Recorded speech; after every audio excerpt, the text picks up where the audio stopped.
Nathan parce que Makamboueza a coupé Bamakas. Premièrement parce que nous sommes au temps de la fin. Comme on y a une mission par rapport à Seigneur Jésus. Il y a un logo tozo lancé message de Bassaï Nanza Menyonso. Parce que le problème que nous avons, Ezali, on va préparer arriver Antichrist. Donc, tout le monde a le marque de la bête, ils sont maté. Le loba biloko ezaki ya kobatama. Par exemple, ba réunion, où ezali ya ba franc-maçon, tout ça. Les lois exposé. Mais les chrétiens ont un programme mon côté en ce temps. Ça veut dire que l'église va vendre na bango, na organisation na bango, mais les chrétiens dans le monde, s'il vous plaît, tous un programme T alors que Christ est à la porte. Tous un temps mabé makasi. Mabé zamingi. Au monde même na kati église, au monde même na mboka na mokili, au monde na pe na kati ya ba famille. Tous au monde na makambo eza na kati ya ba famille, je vous dis, et comme na baton yo vandi, soto lobela ta ba divorce lelo. Et comme normal, ça veut dire que Nezala Basai Nanzambi, Ezaba Nanzambi, Akobala autant de fois Oyalingi, a divorcé Léon Atongo, n'a pas quoi sali mariage. Et fonctionnement est dans la famille, est purement diabolique. Combien de servantes, combien de serviteurs, Oyo Lelo, bas 8 ans, qu'on détruit ma veuve. Le contraire, l'église, n'a pas enseignement, et le qui a divisé la famille. Mais elle a dit la famille pour que l'unité soit là, pour que les dans la vérité. Et que la parole de Dieu. Et quand tu as vraiment dans 4 églises, l'église, il y a un moment où contribuer serviteur de Dieu, une femme mariée. C'est condamnable. C'est une malédiction que ce soit pour ces pasteurs-là et ça pour la Mondimiwana. Beaucoup de serviteurs de Dieu, parce que moi, il y a un problème, que on ne devient pas chrétien tout simplement parce que Botami n'a pas pasteur.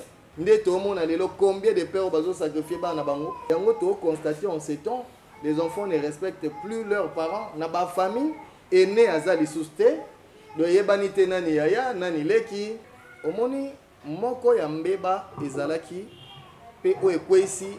Basa Nanzam Ebele et de tout le ministère Ebele Zali que Basa Ebele ba négliger qui ba famille na bango.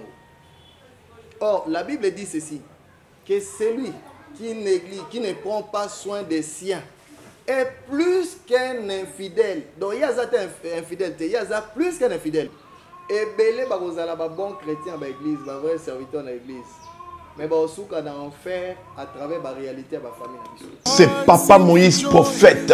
Il y a église Hosanna. Na ye kopé sabino message de l'eau pour ba oyo bazala ba blocage, ba limitation, ba mari de nuit, ba esprit de mort, ba maladie oyo et si la kate. Mais mingi nazana besoin il y a ba oyo ba tambola partout. Oyo ba luka ba délivrance, oyo ba mata kutu ba vio pour ko luka ba délivrance et simbate. Nazana besoin na bino boya pobobika po ite ngonga na bino ekoki awa babenga ngo terminus awa ndezali sika ba démonio surtout basukaka moto moko na ya ate azwa délivrance ka bikate na ne salamate bango nyonso surtout babika avant kutu boya bofukama bosenga Saint-Esprit ala kisabino soki Papa Moïse azali ya ye ou bien ya yete ako répondre bino tout de suite bokota na YouTube bobeta Papa Moïse prophète TV. Beaucoup de monde a témoignage à belé oyo babika déjà oyo basala. Na kumisi nzambe ya Hosanna na kumisi nzambe Papa Moïse kwa biki singa na maladie estomac. Na banda ko souffrir mingi na estomac. Ezaki soke kanginga na zolala te ezo sala pasi tina mukongo moto ezo bimanga ikolia mate supasi babilo musuko lia ngo très difficile. Depuis Papa Moïse abondela pona ngai na zwa kimia. Nzambe a Papa Moïse asalinga minene abiki singa na estomac na melaka lisu pantomètre na boaka ba pantomètre. Merci Jésus, Nzamba pambola Papa Moïse. Shalom, shalom, shalom peuple de Dieu. J'avais beaucoup de difficultés dans ma vie. Nazaki Moutaba Régé. Un peu partout là, au besoin contrat, au vieux Moussala, après quelques temps, Kakaboye, Mkolo compagnon Yinio, Kabou, sans raison valable. D'ailleurs, écoute, on a le prophète Moïse. Le prophète Moïse, Aza homme de Dieu. Aza homme de Dieu, tout ça va aventure. Aza vraiment Moussa Lienzambe. L'homme de Dieu a prié pour moi. J'avais des masques. Ma masque a régé. Et depuis que l'homme de Dieu a prié pour moi, je vous dis, tout a changé dans ma vie. Tout a changé dans ma vie. A changé nyonso. Nzambe a fumula la porte. Mon prophète Moïse, que Dieu te bénisse. Depuis 2012, ils ont yokaté. Docteur Baibisanga Eko yokaté. Il y a deux rendez-vous dans l'hôpital ya Minenen. Baibisanga Eko yokaté. Moi, je peux la opération pesate. En tout cas, na vanditi lelo na yoka kananga ite na lito na ngabouche. Mwana na yo komo na nani? Na yoka lobi mwana na ngako mwana na nga liboso komo na nani? Marcel. Nazoka na kangika lito yo kaka nazoko na oyo banda koyoka te, ça veut dire que la yoki zombe na ngai. Oh na pusi ku téléphone musika prophète. My God. Nazozela bino nyonso tout dans moto. Puissante chez Dr Cathy Munga. Comme on a sœur Cathy Munga, nazali naturothérapeute, nazali kosunga bandeko bazali na bokono ndenge na ndenge au moyen de plantes naturelles. Bandeko bazana ba problème ya ba hémorroïdes interne tout comme externe, infection urinaire, prostate, azoospermie, obota ezalité, rhumatisme, nerf sciatique, gouttes, règles douloureuses, glaucome, vision floue, motupa si intense, sinusite, awa nazana kati ya laboratoire. Awa nde bisika na séchaka ba plante, banzete, ba makasa ya ndenge na ndenge, depo na nga yango yo esika na salaka ba formi na ba solution na nga. Merci na équipe mobimba ya maison chez Cathy, en particulier Joyce Boulala. Voilà, shalom, bonjour, bonsoir, ça dépend de l'heure à laquelle vous nous suivez, mesdames et messieurs. Nous sommes à Kinshasa, la capitale de l'RDC, comme vous le constatez. C'est bien moi, Jérémy Lemba, je ne suis pas seul, Nazar Bandebolanga, Ivipan, Super Promo des 143, Chic Moukadi, chez Biso Télévision, Cécile est également la servante. Je crois que plusieurs chaînes sur place. Mesdames et messieurs, tout le monde en l'homme de Dieu, les serviteurs israéliens Zambi, dans le cadre de deux grandes journées de la restauration des familles, l'homme sera là exposé par rapport au thème de Jésus 4 donc le bien français Jésus-Christ dans les familles, tout le découvrir ensemble d'Abino, mais également on va essayer de parler sur d'autres points d'actualité tant que serviteur de Dieu. Bonjour papa. Bonjour, bonjour.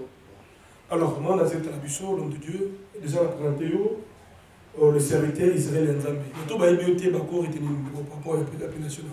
Merci, merci. Comme vous l'avez dit, pasteur Israël et Nzambe. Naza pasteur et église source de vie d'ici quand tu es en Très bien. Déjà, avant de commencer, na PCBino merci. Pour nous permettre que tout transmettre le message n'a pas le peuple de Dieu. Et aussi Nzambe azolukum parce que yemuto a salignon sopo kolelo to la mukanape mapito mona na awa. Vraiment que Dieu soit loué. Alors on est dans l'essentiel on a koki koloba pour l'instant et puis activité toza nango o esangisi biso mingi ezali par rapport ya Yesu kat na mabota eza une vision que le Seigneur nous a donnée parce que nazali mokambi ya ministère au babengi MRPEC oyo et organiser activité wana ya 7e rue au tozo kende. MRPEC est là ici, ministère de la restauration et de la préparation de l'épouse du Seigneur.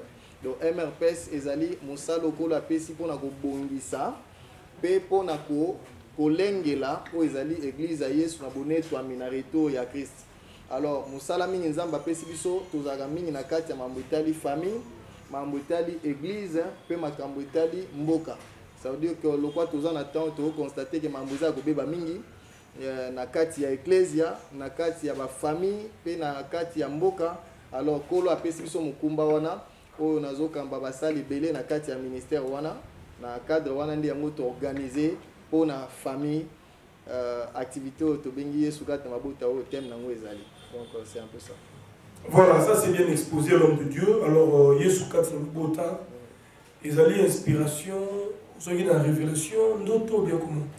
Ouais, bon, na musa na nzambe normalement on nyonso sala il faut nzambe moko a lobela na biso atinda biso po tozaka basali. Donc musa il faut ça le logo mettre na tindie. Effectivement, le Seigneur nous a révélé cette activité. Donc zaki dernièrement juste après que totaki na salle Bible pleine, na conférence zaki pour na Congo église et famille selon les modèles de Dieu. Dernièrement, c'était au mois de mai. on a lalaki na moni cercle moko esamaki ya ba famille cercle wana esamaki ya ba famille. Maintenant j'ai vu quelqu'un au Azaki debout tellement que Azaki na gloire makasi, je n'arrivais même pas à yako fixer yeboé. Alors il y avait aussi une autre personne au yazoga ngazo tout na ba famille wana bazaki réunis à lobi bolingi yeso akota na kati ya mabota na bino bolingi yeso akota na kati ya mabota na bino, donc c'était comme ça. Après tant on a yé ko la mukana bondeli nzamba ibsinga bi c'est ça. Na lingi ba organiser activité moko ya ba famille, il y a un moment to tepete mi yeso kati na mabota. Donc c'est Dieu ouais c'est une sorte d'organiser l'activité. Alors et on s'est déroulé comment quand on a invité ma pasteur Nini, ça fera combien de jours? Programme nango spécifiquement ils ont donné. Bon programme où il y a activité ils allaient déjà c'est 13 donc au courant de la semaine le samedi 13 et le dimanche 14 août déjà de 15h à 19h45 tout allons dans la place commerciale na wana na limité 7e rue résidentielle de côté tokozala au tokosangana. Alors tobengi batu nyonso parce que ndenge même bino boye eza une façon de permettre biso to lancer message oyo na basal na nzambe nyonso na ba na nzambe nyonso bazolanda biso parce que ben moko ya makambo oyo et détruit même ba ministère basal na nzambe ezali ba famille. Ah ouais moko biloko batu bayebi te ezali que basali na nzambe mususu ba ministère ebebi na mboka oyo eza makambo euti na ba ndako na bango na ba famille na bango. Yango moni soki nzambe abeteli biso sete ya ko organiser ba activité ya boezali pour que batu bayeba tangu tozotika ba famille na biso ezala détruite et ko impacter négativement que ça soit la nation et la église parce que biso toza focaliser nde tolobi na bisika wana misatu et maintenant famille au monde que même les seigneurs nakoya ya Jean Bible dit que Jean a gotambola na puissance ya Eli na esprit ya Eli mais mission ya Jean ezaki penine. Bible dit enfin de ramener les cœurs des pères vers les fils et les fils rebelles à la sagesse des justes, afin de préparer un peuple bien disposé au Seigneur. Donc Jean ezaki na mission pour préparer ko eboye ya Messie. Alors mission na ezalaki na puissance na esprit Eli azwaki ezaki ya ko restaurer aussi des familles. Et ba famille o ezaki na kati ya division. Tant Bible dit déjà les cœurs de père vers les fils. Ça veut dire qu'il y avait la division. O ba papa mité mezaki déjà libanda. Nde to mona lelo combien de pères bazo sacrifier ba na bango. Donc soki alongwe musala mbala moko okena na terrasse moko basisi mbongo nyonso kuna salaire esila kuna mais bana bazanga atambongo ya minerval. Tozana bana belé oyo Bible etalisi que n'attend la fin ou même bana ba okoma ba rebelle.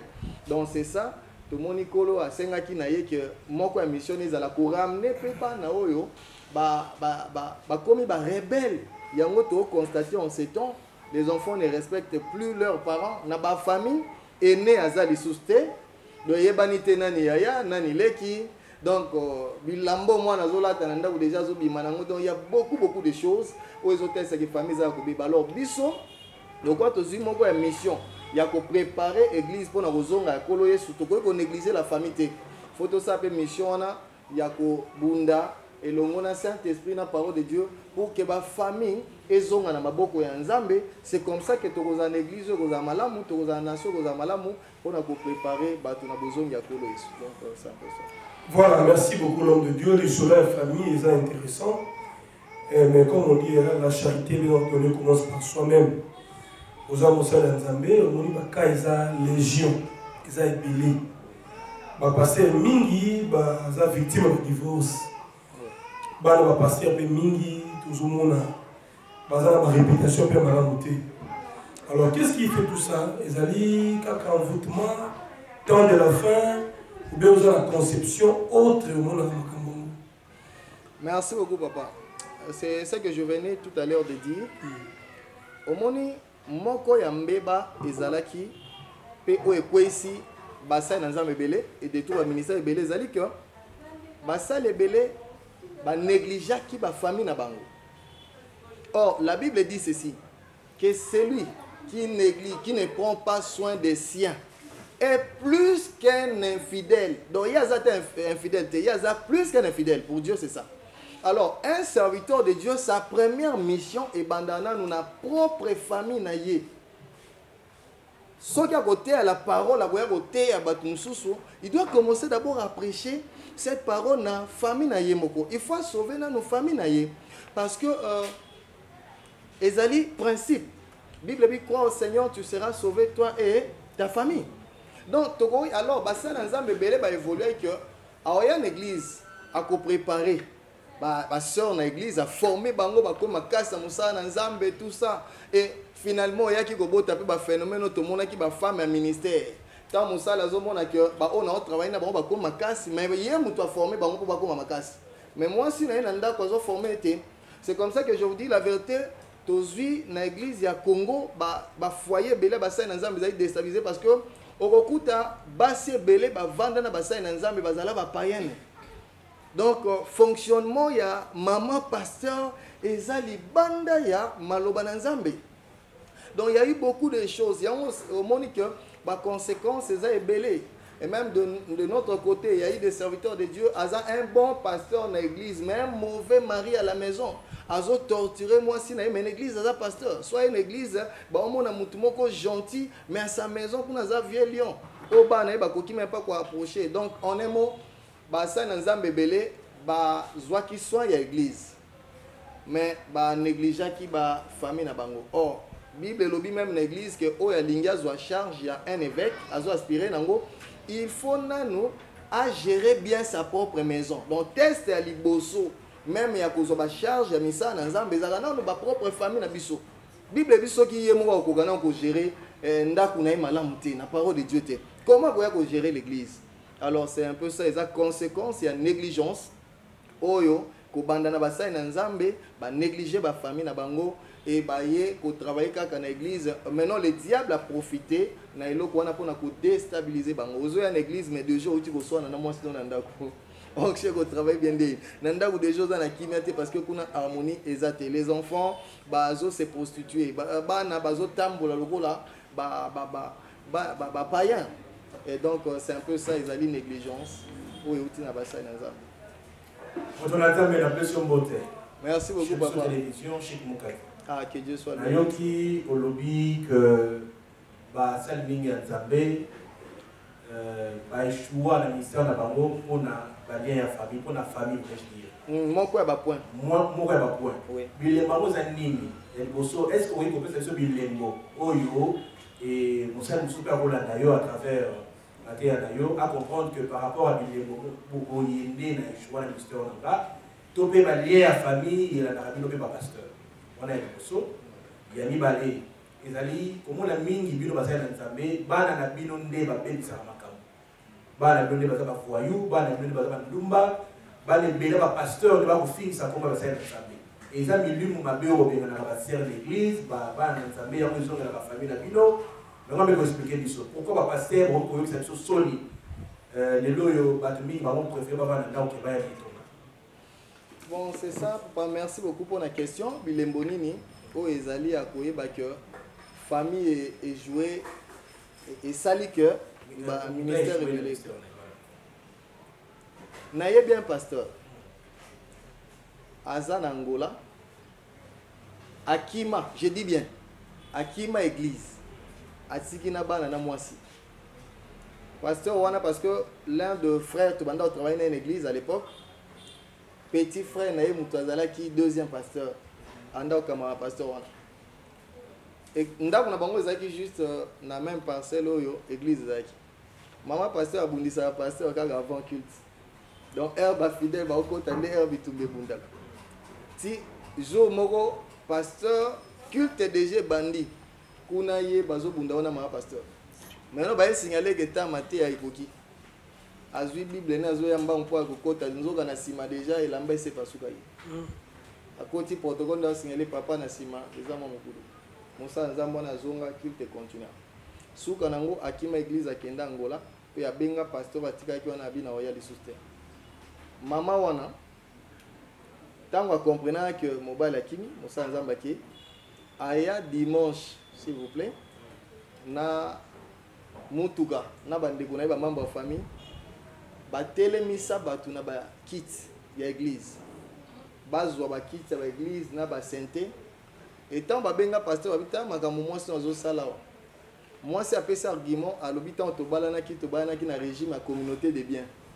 Alors l'église est qui ça ma pendant que tozana na pasteur alors biloko nyonso eza ya biso mbale. Pasteur abiboti kaya zwa nyonso bosi mbaite. Au moins parce qu'on a la bongo. Pour na hôtel ça que déjà na biso so na taille na Bible ou pas. Timothée oyaki kozala côté par Paul. Tant Paul ayaki kokuta Timothée, akutaka déjà aza na notion ya Nzambe parce que Timothée azaki encadré à partir de sa famille. Ba yekolisaki mambo Nzambe déjà na famille. Nga o naza liboso na bino par la grâce de Dieu, na yebi Christ nanu à travers la famille. Ça veut dire que tokoli na famille oyo chrétienne. Et pour la biso zaki soko kimi culte. Ils ont déjà un sérieux problème. Makele loyo besoin. Et Tito comme dit na étape où Dieu avait fait grâce dans la famille que nous avons komi moni samanakat na biso.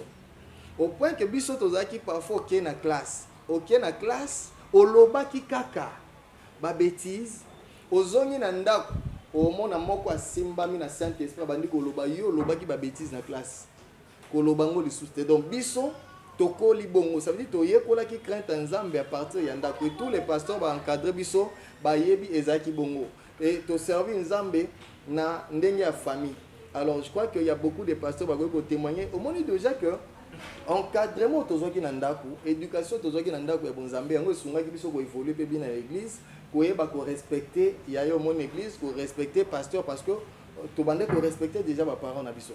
Alors beaucoup de serviteurs de Dieu ba nde tolobaki batikali ko encadrer ba na bangote parce que moko ya problème ezali que on ne devient pas chrétien tout simplement parce que botami na papa aza pasteur bino batu oyi buzana posa botinda biloko na bino ekoma na kisasa na ndenge kaka botieli bo hésiter te agence ezaka ka moko Zibe service ya José Bayila agence Zibe service ya José Bayila yewane azalaka mundele te azalaka mutu mwindu na moment ya confinement Zibe service amemeli biso biloko na biso na mbula moko conteneur ekoki kuya 6 fois 7 fois 60 fois agence na eloko mobimba etikala kaka moko Zibe service eza na reine ba numero kubenga yango wana kubenga Zibe service eza kusala musele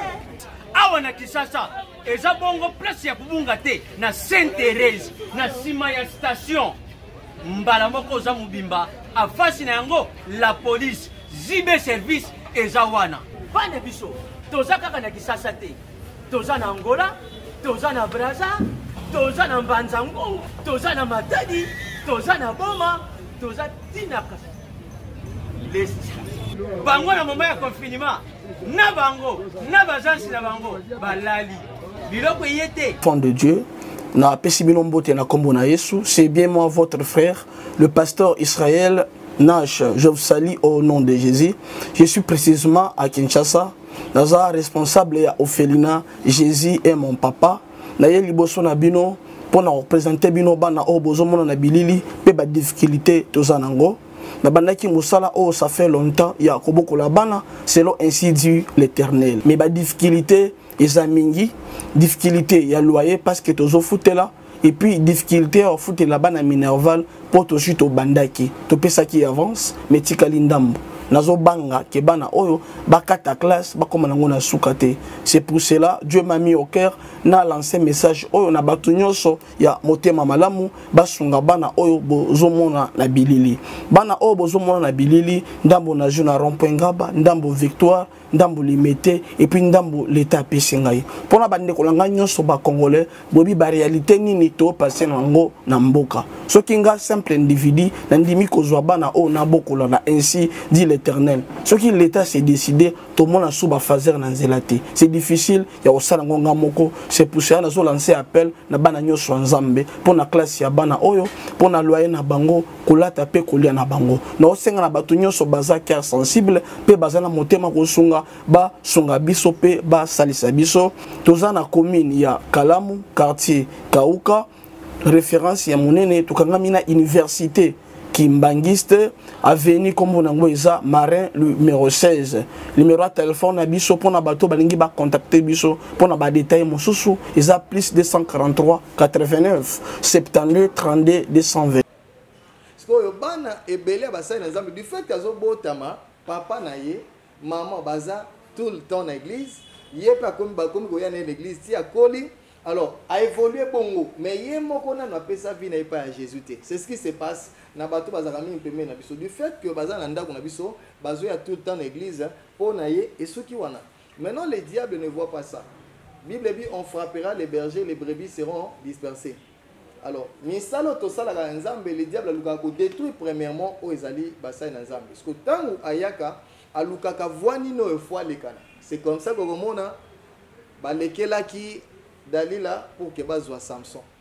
Baleke Satan lekela ki Ève pour azwa Adam. Donc c'est en fait ça.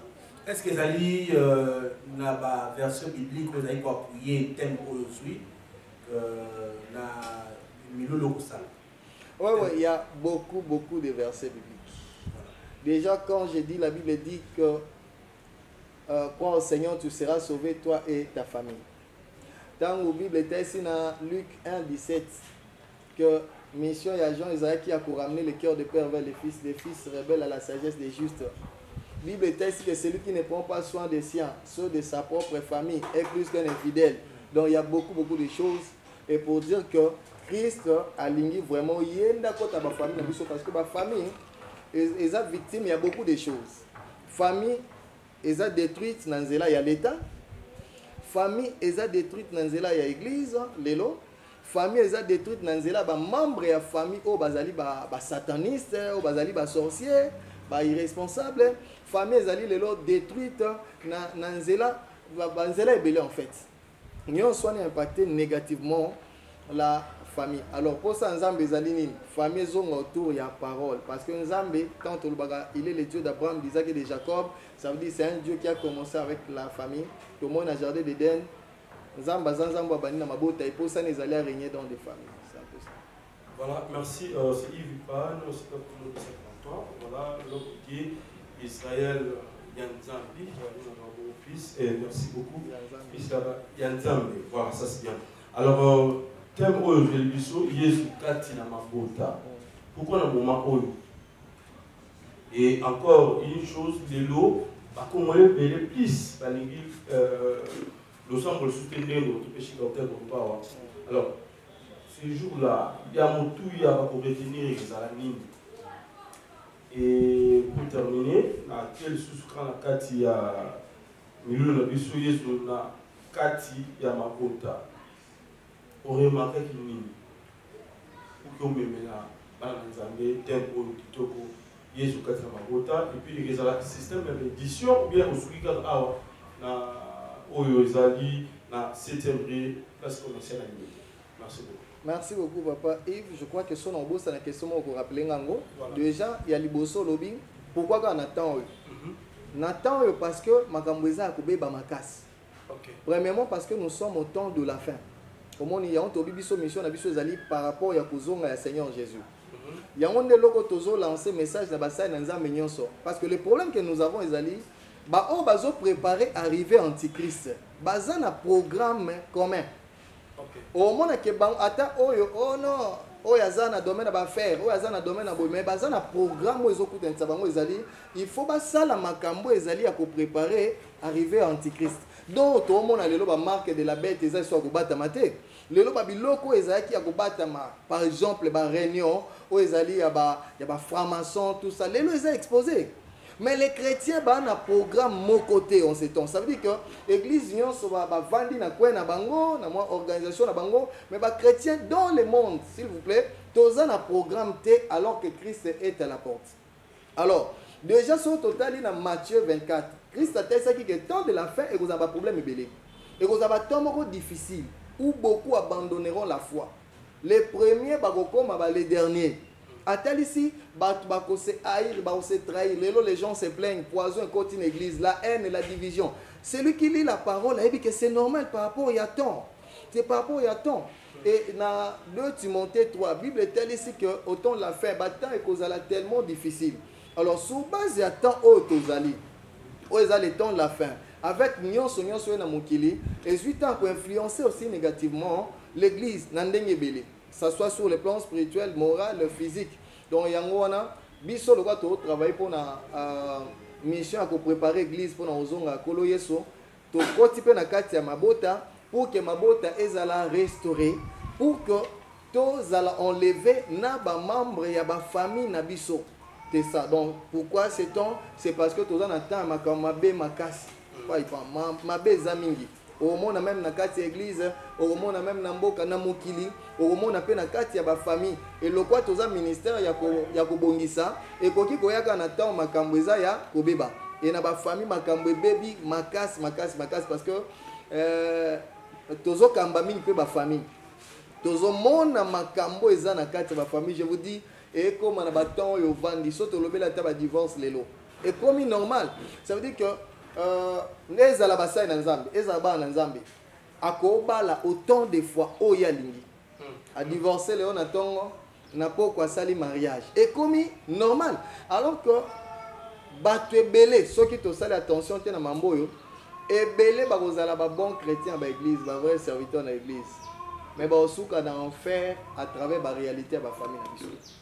Famille et comme ça que beaucoup de gens qui en enfer parce que fonctionnement est dans la famille est purement diabolique. Je donne un exemple. Au moment où maman ou yazo sambe en église, aza servante d'église, mais ndekona mobile la koufi. À côté d'un rythme normal, il y a des familles qui ont combien de servantes, combien de serviteurs, Oyo Lelo, 8 ans, qui détruit ma veuve. C'est-à-dire combien de sœurs en Christ, Oyo Soki, ne connaissent pas ni problème, na moi si naïe. Donc, tiens, ok, kuna, ne connaissent pas raison ou pas raison. À côté la gare, ne connaissent pas moussouni bazalaka. Donc, même si on s'en là, ba fonctionnaka logo la ba seme ke mosuninde bazalaka. Alors biso na mission ko la pesi biso tozo mabato que ba famille na biso to longwa na fonctionnement wana ya mosuni. Ya ndengo to mesani wana ya ba conflit tout le temps mais to ye banzambe to fonctionner na ndenge parole de Dieu esengi et c'est comme ça que ba famille kozala épargner. Parce que ma famille est mis dans piège, la sorcellerie est régnée dans la famille. Pourquoi? Parce que mon David, ils ont carte ma beauté na biso, ils ont permettre na diable coopérer. Et ils ont le Saint-Esprit en difficulté. Parce que on se s'est passé la famille, le conflit ils ont attristé le Saint-Esprit. Et quand le Saint-Esprit a à l'est, ils ont opéré malam tia ba famille na biso, yango tozo mona lelo, ba famille o est comme esclave, ba kufa na même maladie. Famille au somme tu bali penza alliance à kobota te les lots tozomona ba maladie héréditaire ou tozomona tout ça. Donc il y a une famille na kenda bonde pour na membre moko ba kufa na sida ba nyos ba kufa na sida et moko ayebisinga pasteur tant na ke bonde na hôpital pasteur nga na 4e personne banda papa tina biso ezui biso bana kende na famille bo bonde la pour na famille na biso. Donc il y a des maladies très diaboliques dans les familles. Ma famille belé ba komi ba mené via esclavagisme. Les diables a tangi ba famille belé que moyen muto ça likambo ke sous liboso ezate. Et ba bazo vanda kaka ba lien en famille tangu to kote pa na Yesu papa il pan le Seigneur azama makoki ko rendre biso libre. Bible dit c'est pour la liberté que Christ nous a franchi dans Galates 5:4. Mais lelo yo ba osambela mingi ba musu ba okango mate c'est parce que malobo ba oyo kan église ndengo baoza ila l'église zande baza ba famille zande baza mokilité. Donc yangwana Christ alinge na temps mamboza ko beba to ya kota di saba na nzambe que toza na besoin ya Christ. Tu as besoin de la parole de Dieu, tu as besoin du Saint-Esprit à côté de mabota na biso et la sorcellerie et kokokati. La division causée par famille est tellement divisée. Donc au moment où on déco open déco mais ba ole kana nzela on a ba conflit soit batindela batikela ba héritage moko boye makabola malamu te biloko nyonso on va na ba famille. Alors famille a besoin de restauration surtout en ces temps où Christ a linko ya au diable à côté makasi na ba famille. Édition édition la série à la édition bien et aussi kaka biso déjà par la grâce de Dieu tu organiser l'activité belé pour la famille.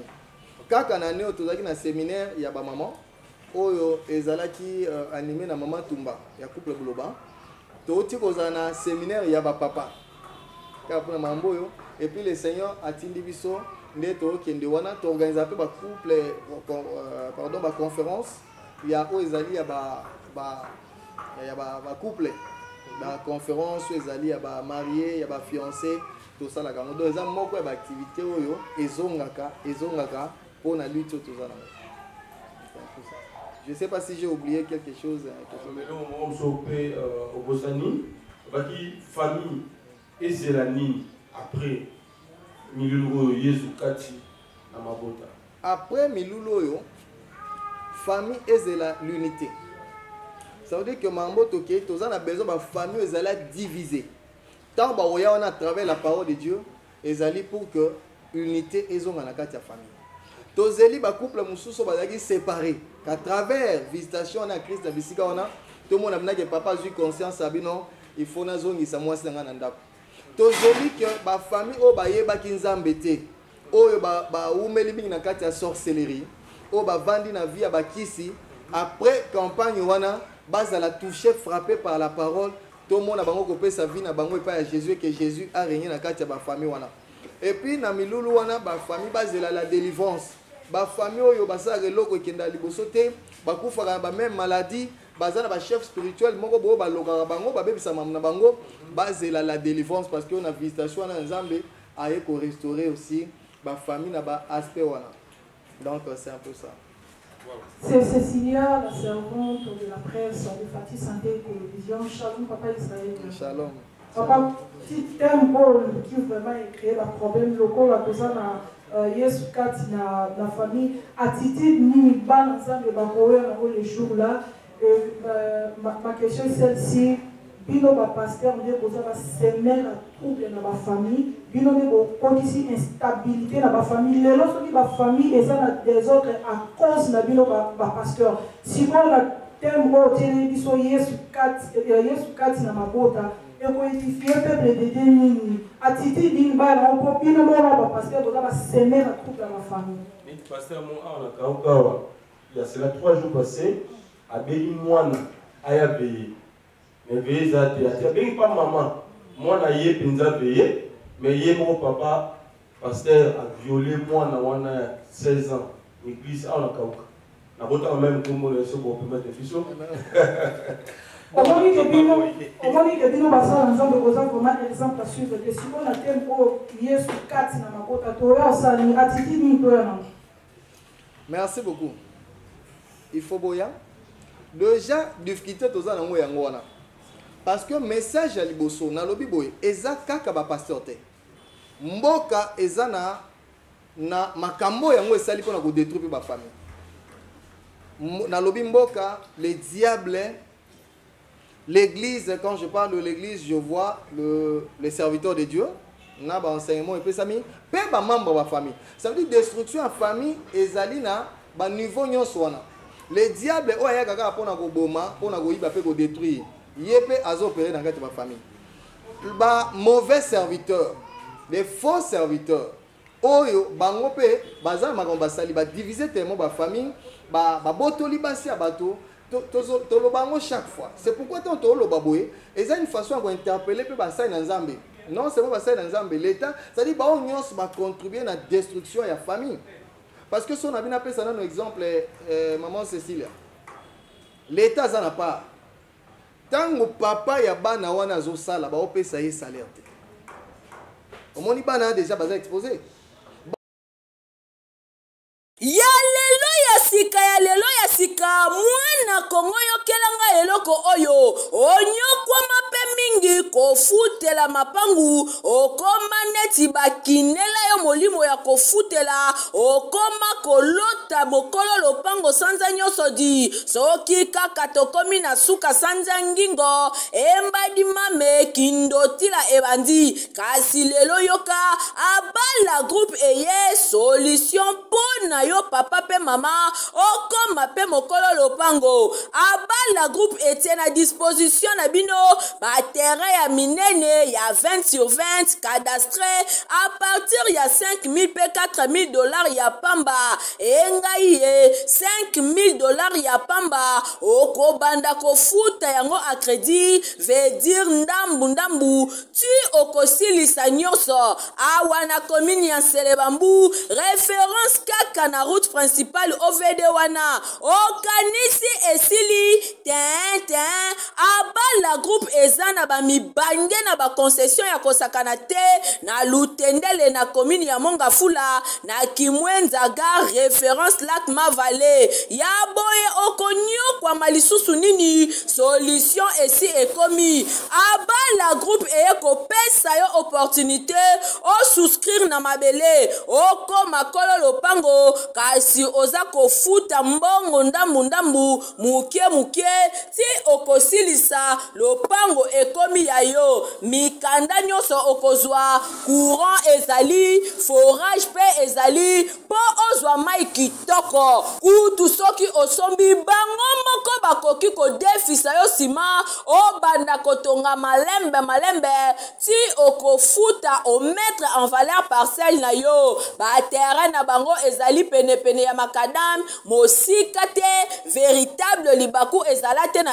RDC Abala Group epesio yango kozela lisusu te welisa deja Abala Group basalaka pe construction vente pe modification ya ba barge baleinière métallique pe ba pousseur Kongo mobimba eyebi yende spécialiste na masolo oyo po basalaka yango kitoko na ndenge ya kosakana te batekaka pe toutes sortes ya mabaya oyo epola nzombo te kasi oyo ekuba lokola bois de charpente lifaki bois de tola bois afromose ya pe misusu pona kokota na contact na Abala Group baza na kati ya Port Baramoto to pe obengi ba famille ya kosunga ba famille kende liboso ezate et ce qui toye par exemple na côté ya église eza na programme te depuis un certain temps église eza na programme te ya kotonga ba famille le contraire église na ba enseignement nango eluki kaka ko diviser batuna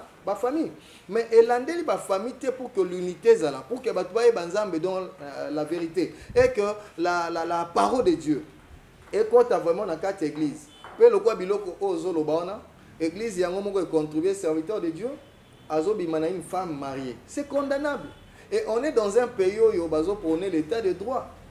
Eza makambo so salami ata so eza pasteur faut bakanga ye parce que abuki mobeko l'état. Nous disons ceci. Yango moniti na o kola zoloba to beta c'était pour le ministère ya restauration. Ce qui kola pesi biso vision ya restauration là c'était que to l'équipe ba mususu. Mais eza pour na roloba que makambo baby tellement. Alors il faut tozonga na nzela. Pasteur abimakana mondimi église te. Pasteur déjà je sais pas. Après que bimana fidèle à l'église te tolobakango même na kati église c'est une malédiction que ça soit pour ces pasteurs là et ça pour la mondimi wana. Moi je me pose beaucoup de questions na zone il s'appelle pas bandimi yango quand ils viennent dans des églises ba yaka et pas ya ba star ya mokili ils viennent et pas ya ba comédien comment yoko ya na église OK pas un serviteur de Dieu. L'apôtre Paul a dit soyez mes imitateurs comme moi je le suis à Christ. Parce que OK pas ya pasteur na sima passer azoloba nao il faut ngai na bimana yo wana ko bimana yo lokola pasteur to lokola nani maintenant yo fidèle au na église tango pasteur azo semwe lokwa bongo yo pozo demander ça veut dire que na bandimi ya bongo na ba pasteur wana bango nyos ba sérieux parce que fidèle aza sérieux abi que na ye l'église aye premièrement pour le royaume des cieux. Et deuxièmement, pour que asunga mape, parce que l'église nzamba kitama pamboli na ye, bisiko ba frère na ba sœur ba sangani. Parce que muto aye l'église maman Cécilia. Aye pour que alanda bokonzi ya likolo. Aza na Bible na ye parce que chaque chrétien aza censé ko na Bible na ye. Il lit la parole. Bisikani ni Jésus abimana bana bato. Bisikani ni Jésus abimana basi bato. Ça veut dire que là il faut condamner ezala ba pasteur wana na bandimi ya bongo. Parce que bazo sala on peut na volonté na bango. Un pasteur n'a pas ces droits-là. Il y a bimana mondimi ya église, il y a détruire famille, n'a pas ces droits-là. Donc c'est pourquoi tous ont interpellé aux alibans dans l'église parce que c'est la vérité. Au uti kolobana toza na mibale belé même quand je fais mes émissions nazoka ba maman belé bazobenga papa na yo ki parole otei mais mobile nanga linga suna tia makolo na église te à cause ya ba bio salami na kati ya ba église. Alors toko yebisa ba na nzamba keba on est au temps de la fin où il y a de faux serviteurs de Dieu. Bato bazo servir nzambe belé ba kota misalo nzambe a luka mbongo na kati azo luka gloire na kati azo luka à côté pour na basi to pour na luka mibali a travailler le la star. Alors il faut battre ça la très attention. OK pas un serviteur de Dieu to ya mbaba si belé. Akei po pasteur abonde po na mabota pasteur azo ba fonga na bimana yo o na ngande le roi na za na onction au robota. C'est purement diabolique. Qu'est-ce que Christ l'a fait? Maintenant des femmes au bazo accepter biloko bongo. Bango pe ba na problème. Bible ni ne teste ba makambo wana. Donc faute koto wana faut tiango na bandimi ba se laisser faire na ba pasteur wana. Déjà eza ba signe en test que ce sont des faux serviteurs. Merci beaucoup pasteur Israël. Ma deuxième question est celle-ci. Importance il y a la campagne, il y a le séminaire et ça va venir. Parce que tout le monde a marqué les alébélés. Pasteur a organisé campagne, il m'a batoubayo, avec la monde. Après le bilan, on va vérifier au monde à zone soit faible. Importance vraiment la campagne et ça va venir. Merci. Importance il y a campagne et ça va pour gagner les âmes. Campagne, ils ont en place il y a spectacle. Le Dieu que nous prions, maman, a ça la miracle. Dieu n'a pas besoin d'aider. Déjà, c'est une malédiction. Moutos ont fabriqué. Est-ce que Dieu a besoin de Moutoumogoué à l'Obakeo? Non. Déjà, on connaît que c'est Jésus. Il ressuscite même des morts. Jésus, Soga Linga Sala, Asala Ranaye. Est-ce que ça a besoin de Moutoumogoué pour aider?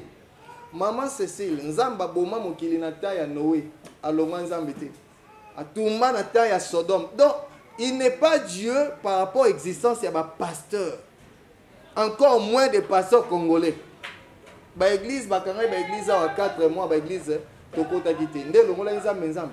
Ata soki l'église tozo sangana te atikali nzambe. Pour dire que bato basala bongo ce sont toujours des faux. Des faux parce que où y a un vrai serviteur, à dépendre dans Saint-Esprit. Nde na okamba église maman ceci. J'ai toujours dit o eza société ya Yesu. Siko ngana ke yo bako engagé na société moko apo yo ke kozwa kisi po société wana mata. Siko o eza misala ya Yesu. Soki andima biksa abiksi. Soki aboko biksa atiki na ye. Moi je suis que son serviteur. Ngana zo pesa ba injonction te. Ngana kozwa kisi te pona matisa église. Après l'obiso na kufi baba fenyos to somba na ba temple to tonga nyoso na bandimi wana batikali yo ke yo moko limbisanga na dans moi langage mon serveur koto là parce que chokaga moko ezali ko comme insensé. Quand tu vois un serviteur de Dieu à kepa yanganga pa ke zwaki ça za insensé parce que na moni loko nganga kopé c'est pas un serviteur de Dieu te. Pour un vrai serviteur de Dieu aza mutu aza likolo nganga nganga nyonso même Lucifer ye moko ayebi ke akokate ko détruire un serviteur de Dieu parce que aza protégé azo salela nzambo yo aza créateur même ya Satan wana et ceux qui serviteur de Dieu okene na ba pratique wana mutu na ça dit c'est un faux et puis aza ndoki donc aza normal te parce que oya sola o sala ngote. Nous prêchons la parole. La Bible dit que dans leur détresse, il envoie sa parole est guérie. C'est la parole qui guérit. Un serviteur de Dieu devra nous avoir gardé via sanctification. Vie de prière as un instrument. Ce qui colle à l'obi, azoyer pour assez que ça monte mon accoin, mon gobo c'est fini. Donc, la pratique, on a yango, et comme il passe, au écoute, toujours 5 abassins se repentir. Et nous bénissons le Seigneur parce que dans le cadre du ministère, maman tozo yamba je crois que bandeko bavandi wana bamoni pas pour longtemps un serviteur ou ayoki maté na biso aye awa à un prophète à côté qui na magie ba initier na d'autres serviteurs awa et puis aye kolisiba na ya nzambe ba pratique ba bougie rouge ba bougie noire et yemoko aye awa ko se repentir na mwasi na ye tout ça to bondeli po na ye se repentir maintenant atiki bango na eta wana bandeko bamona ki groupe ba serviteur wana bango nyos ba se rebeller baye awa to bengi bango baye awa bazolo ba pasteur tala ba pratique à ça biso na bengi nabi il faut réparer cette histoire yebisa bango to kosaka bango tu n'étais pas un vrai serviteur de Dieu yo ye ko se repentir mais il fallait yebisa église que bo limbisa nga pona sabino mabe bato baye pa na po lakisa bango Yesu yo lakisi bango ba bougie. C'est une grande malédiction. Donc vraiment, on a profité de la présence de Bino Koef, ça va ser Nzambe, oh bah sabilo wa bongo ba miyo kila mawa. Et puis na mboka na biso déjà. Ba oh ba kena ba rythme wana lelo bazar. Maman Cécile, problème biso za na ngo même na mboka na biso. Dans d'autres nations, tout le monde a ba néo bazala ti lelo, bazo évoluer en onction, na sanctification. Mais bon on a été que vide moko etikali au sommet ya sacerdoce à Congo. Oh ba grand et belé si ba tomber. Et bien, il par la forme, mais au fond, et et puis, il bien. Donc, je crois qu'il faut aussi que nous courage, pardon. Mais ça, l'ensemble va contribuer à détruire tellement la vie à bateau, surtout la famille aussi. Il faut pardon. Parce que ce qui est vrai, Namboka na biso nzamba kondana liboso na ba politicien te nzamba zo condamner liboso ba sali na ye moko ya résultat moko ya problème ya mboka na biso ezali les serviteurs de Dieu. Et ce qui fait très mal bazo continuer parce que certaines choses bazo loba yango les loba na bazo be bara banda ko parfois tant bazo kota ba YouTube wana na ba téléphone. Pourquoi au moins un serviteur de Dieu na crise éthique. Et ça, je na limite domaine union soit na déontologie nango. Mon comment na par crise de déontologie, certaines choses au bassin dans bazolo ba oyo et puis de résaté et ils ont détruit, ils ont baby ça va vie à battre. Moi je crois que ils ont aussi une responsabilité il y a l'état na biso. L'état il faut veiller aussi na biloko union soana. Ata tozali ba pasteur, mais nous devons aussi respecter la loi de notre pays. Donc, il y a d'autres pasteurs, il faut pas sanctionner bango, même dans internet, bago les gâtés, dans les médias, bago les gâtés, dans les médias, baza est belé.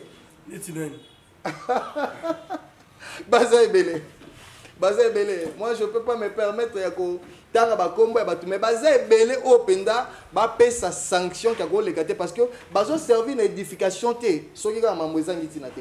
Et le contraire, ils ont détruit. Donc, c'est un peu ça. Voilà, merci beaucoup. Motuna ya ngani wa kusudi sawa. Ayoki olu madame mingi sengeli fanyimba sana na sengeli to za bolingo sengeli fanyimba tika kindoki. Mais c'est comme si ton réseau à l'église moko apekisa bi famille te vaut mieux osunga parce que na maeneo bonso famille babo bongo. Babo yoka makambo ko bawana. Oye ça bandi babo sa na famille to ko kabula libota parce que makambo ye kabula famille mingi.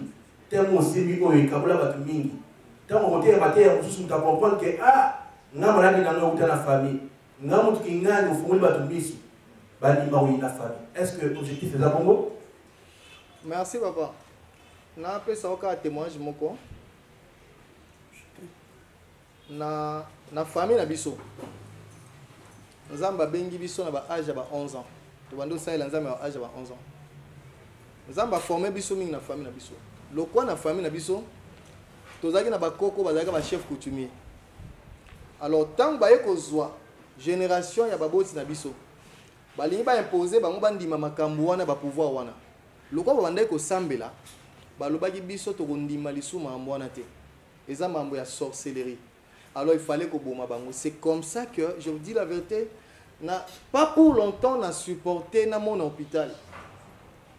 Pour on a tassé dans le cananzela comme mon hôpital, ils ont choc parce que bah comment qui ko boma batu na famille na biso. Batu nyos to même na ba hôpital ba zonga nda côté. Donc boko ki na muta otambola mais otika la kuna. Et puis surtout ah mais la masanga za muta non mais la masanga te cirrhose de foie na dernière minute, même maladie.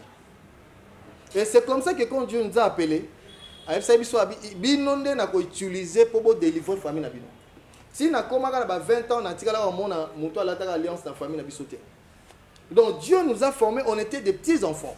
Na loba na église ba maman famille bazali même ba maman bazao et comme qui na temps oyo ba maman na biso ba sali prière ba bisi nzambe ba bitika ba na biso ba mike ba onyo koma mingi. On vivait que na ba jeune na ba prière.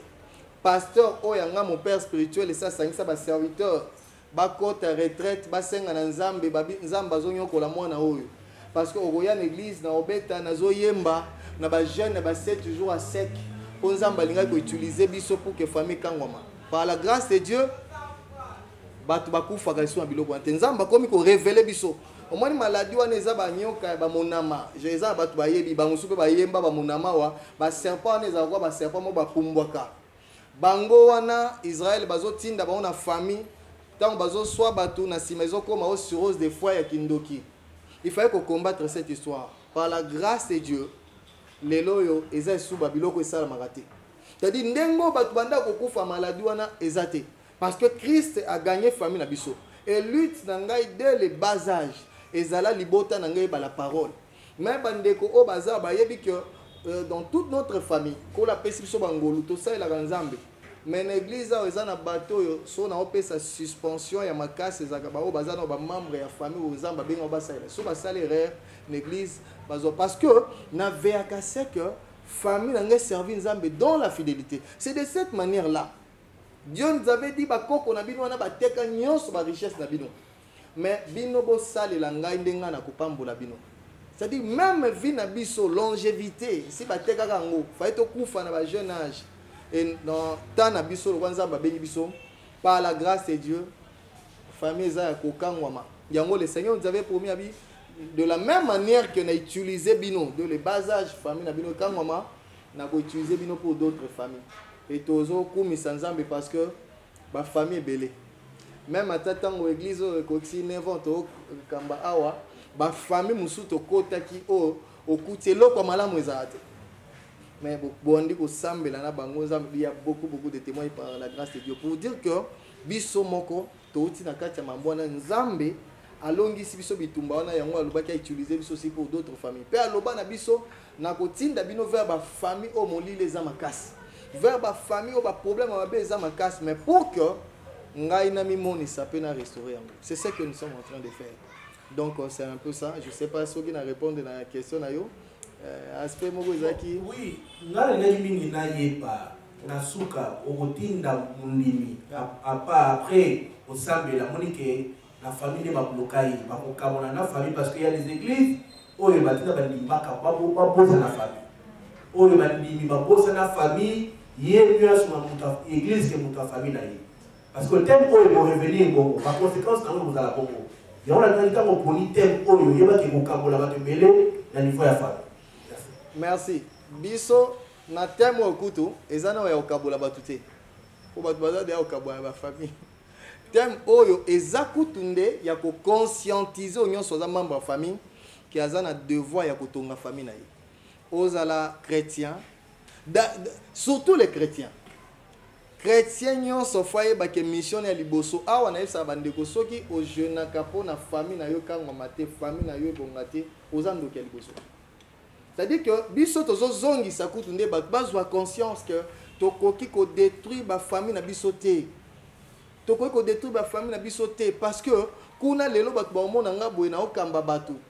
Mais kuna eza bisika oyo ba fièvre na nga ya bomwana bango nde baye bango. C'est-à-dire tozali fruit ya ba côté wana. L'apôtre Paul a lobi s'il faut que je me sépare na Christ selon mes frères selon la chair na kosala ngo.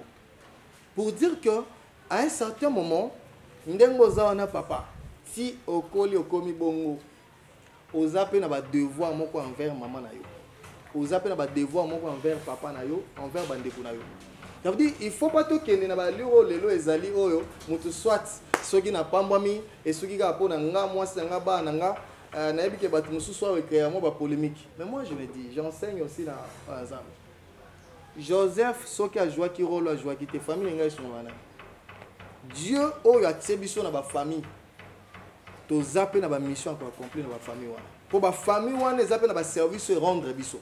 C'est-à-dire il faut na joie soin moi si ngai ya bana na ngai mais je dois prendre aussi soin de mes membres et la famille.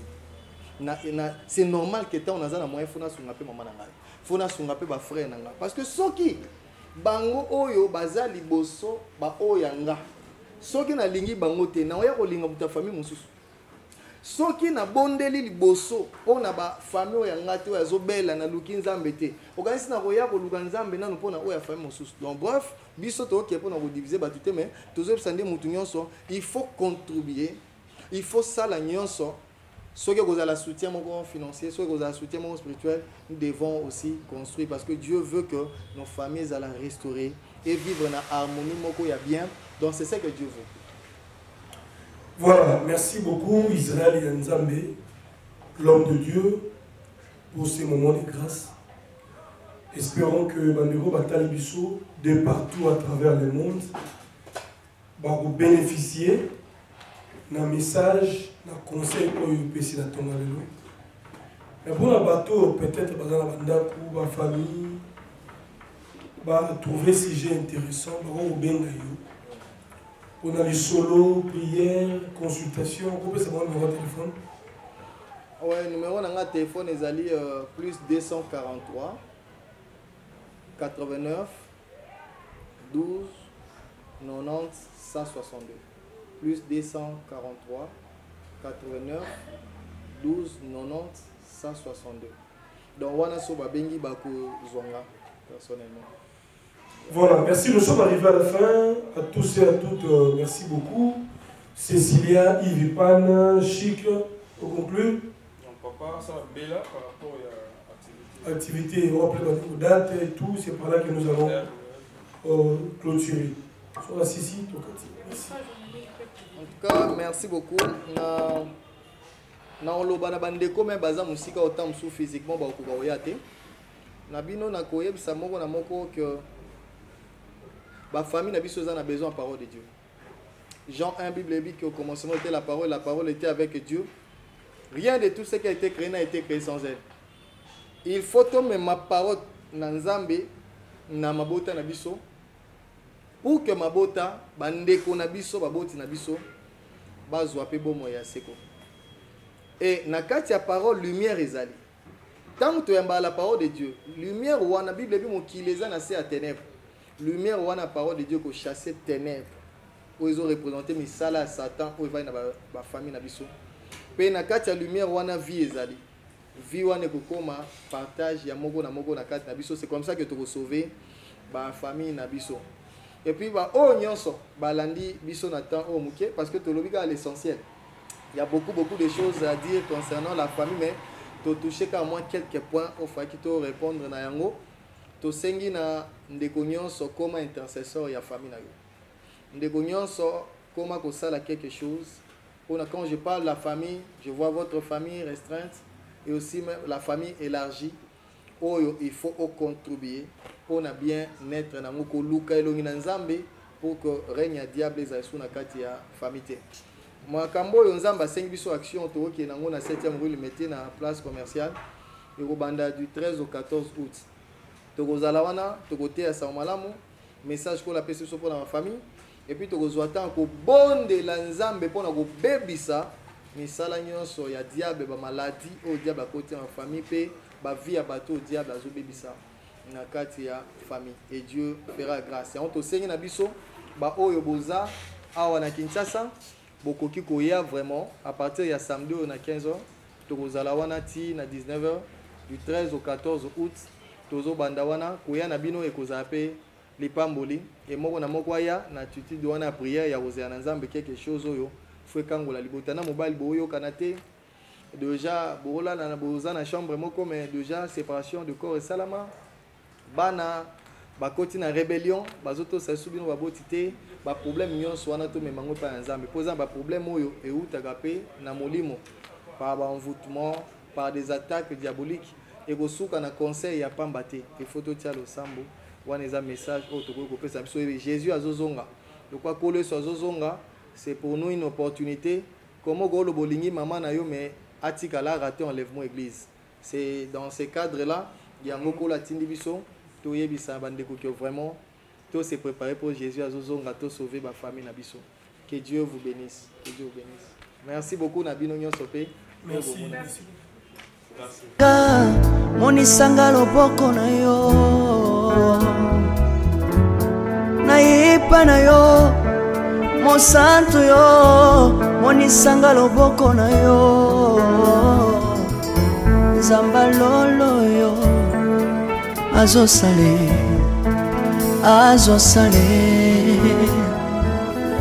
Zambalolo Azo sale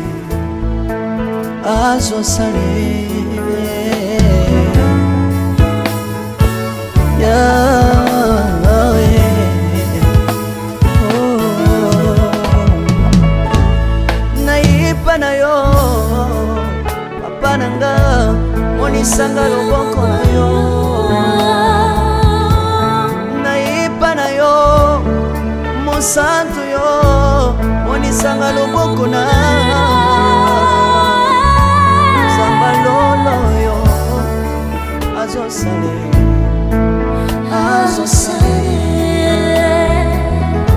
Zambaka basangolwe Azo sale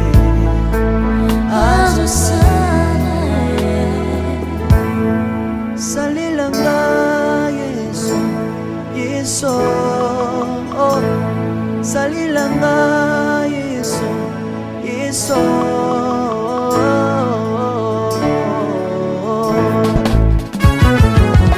Alléluia.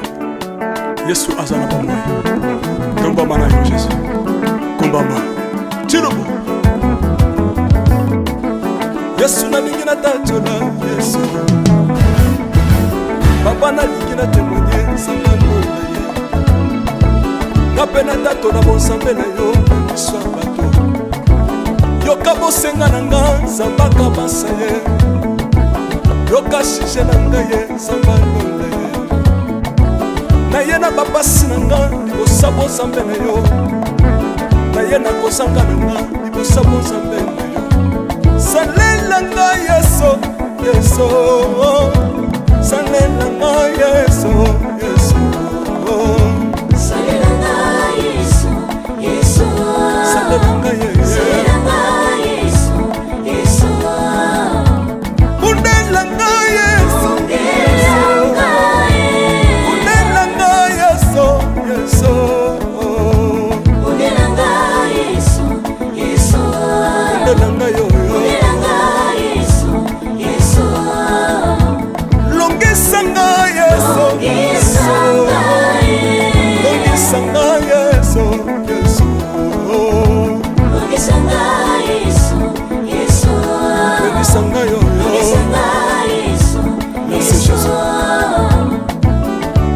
Bisenga senga sanga londe Nale bibi ya pesanga kabela nga bisenga senga Yesu mokoni niye Batu bakolia pe na sima na ngai Yesu mokoni niye Batu bakolata pe na sima na ngai Yesu mokoni niye Batu bakovanda pe na sima na ngai Nale bibi ya bisenga senga sanga londe Lokota nga Yesu Yesu Lokotanga Yesu, Yesu.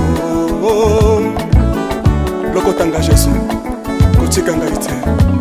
Lokotanga Yesu, Yesu. Lokotanga yoyo. Yesu. Tombolanga Yesu, Yesu. Tombolanga Yesu, Yesu. Tombolanga Yesu, Yesu. Tombolanga yoyo.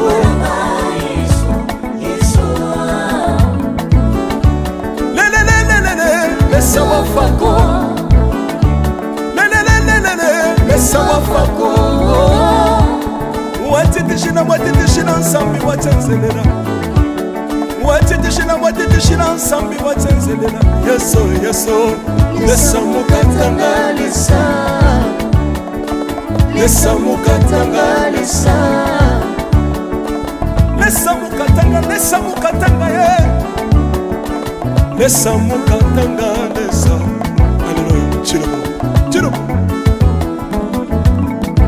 Soki na soyemba Opekisanga te Oyebi te bisika nsamba lokotanga Olayemba boye Soki na koma kosambela sambela Opekisanga te Oyebi te bisika nsamba swanga Ona sambela boye Soki na koma kobina bina opekisanga te oyebi te makambo nzambe asalelanga mpona bino boye nzambe nazobinela aza nzamba bosolo oyo naza koyembela yende nzamba libela nzambe nazoyembela aza nzamba bosolo oyo naza koteya yende nzamba libela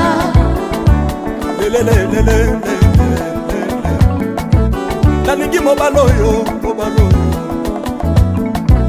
nalingi mobala oyo yesu aza nzambe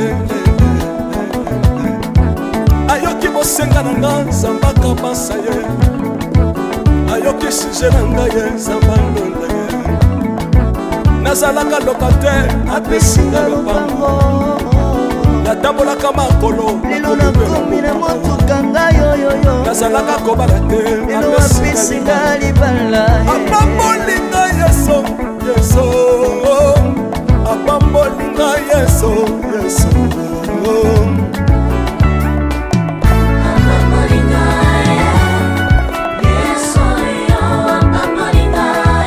yesu apambolinga chilobo yesu alokotinga apesitina aza nzambe